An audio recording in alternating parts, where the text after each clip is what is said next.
آپ کہیے کہ یہ بتلاؤ، اگر اللہ تعالیٰ تمہاری سماعت اور بصارت بالکل لے لے اور تمہارے دلوں پر مہر کر دے تو اللہ تعالیٰ کے سوا اور کوئی معبود ہے کہ یہ تم کو پھر دے دے؟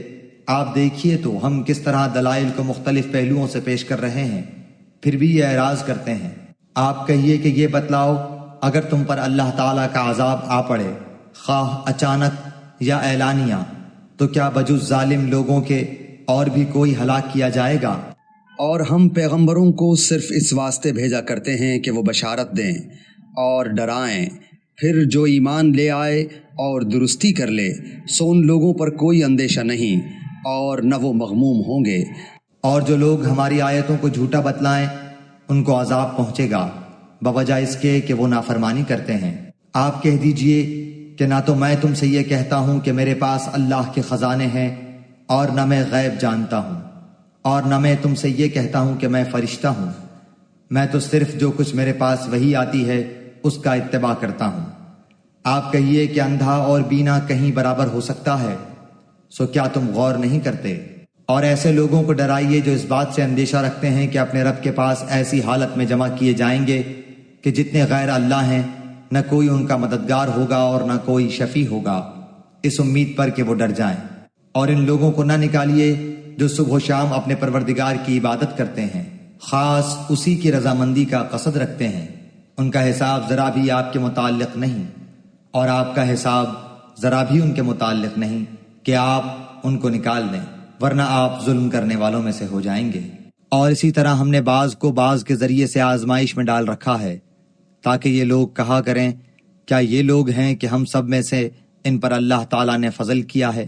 کیا یہ بات نہیں ہے کہ اللہ تعالیٰ شکر گزاروں کو خوب جانتا ہے؟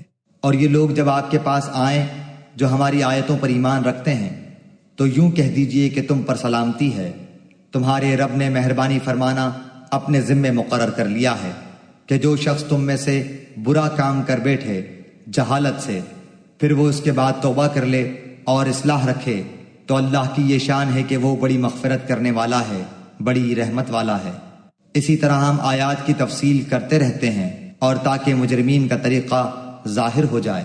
آپ کہہ دیجئے کہ مجھ کو اس سے ممانعت کی گئی ہے کہ ان کی عبادت کروں جن کو تم لوگ اللہ تعالیٰ کو چھوڑ کر پکارتے ہو۔ آپ کہہ دیجئے کہ میں تمہاری خواہشات کی اتباع نہ کروں گا، کیونکہ اس حالت میں تو میں بے راہ ہو جاؤں گا اور راہ راست پر چلنے والوں میں نہ رہوں گا۔ آپ کہہ دیجئے کہ میرے پاس تو ایک دلیل ہے میرے رب کی طرف سے اور تم اس کی تکذیب کرتے ہو۔ جس چیز کی تم جلد بازی کر رہے ہو وہ میرے پاس نہیں، حکم کسی کا نہیں بجز اللہ تعالیٰ کے۔ اللہ تعالیٰ واقعی بات کو بتلا دیتا ہے اور سب سے اچھا فیصلہ کرنے والا وہی ہے۔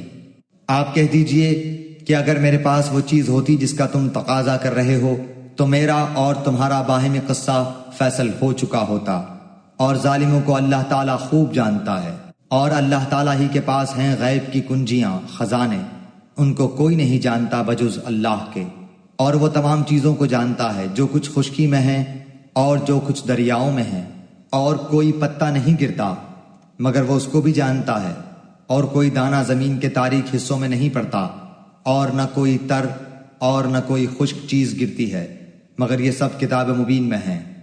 اور وہ ایسا ہے کہ رات میں تمہاری روح کو ایک گونا قبض کر دیتا ہے، اور جو کچھ تم دن میں کرتے ہو اس کو جانتا ہے، پھر تم کو جگہ اٹھاتا ہے تاکہ میعاد معین تمام کر دی جائے، پھر اسی کی طرف تم کو جانا ہے، پھر تم کو بتلائے گا جو کچھ تم کیا کرتے تھے۔